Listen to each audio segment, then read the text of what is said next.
اللہ الرحمن الرحیم۔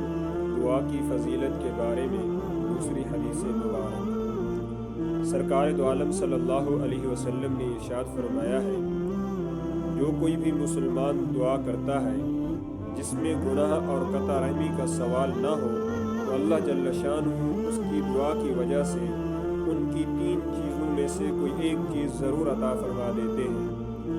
ان میں سے پہلی چیز، اس کی دعا قبول ہو جاتی ہے اور اس کا جو سوال کرتا ہے اللہ رب العزت اس کا سوال پورا کر دیتے ہیں۔ دوسرا یہ کہ یا اس کی دعا کو آخرت کی ذریعہ بنا دیا جاتا ہے، آخرت کا ذخیرہ بنا دیا جاتا ہے، جس کا ثواب آخرت میں اس کو ملتا ہے، یا دعا کرنے والوں کو اس کی مطلوبہ شے کے برابر اس طرح عطیہ دیا جاتا ہے کہ آنے والی مصیبت اس سے ٹل جاتی ہے۔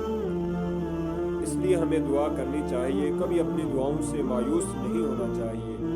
دوسری حدیث پاک میں آتا ہے، رسول اللہ صلی اللہ علیہ وسلم نے ارشاد فرمایا ہے کہ جب آپ دعا کرتے ہیں اگر وہ دعا قبول نہیں ہوتی، قیامت کے دن اس کا اتنا بدلہ دیا جائے گا کہ جب آپ دیکھیں گے آپ یہ خواہش کریں گے، یا اللہ دنیا کے اندر ہماری کوئی ایک دعا بھی قبول نہ ہوتی، ان کا بدلہ آپ ہمیں یہاں دے دیتے۔ اس لیے کبھی اپنے دعاؤں سے مایوس مت ہوا کریں۔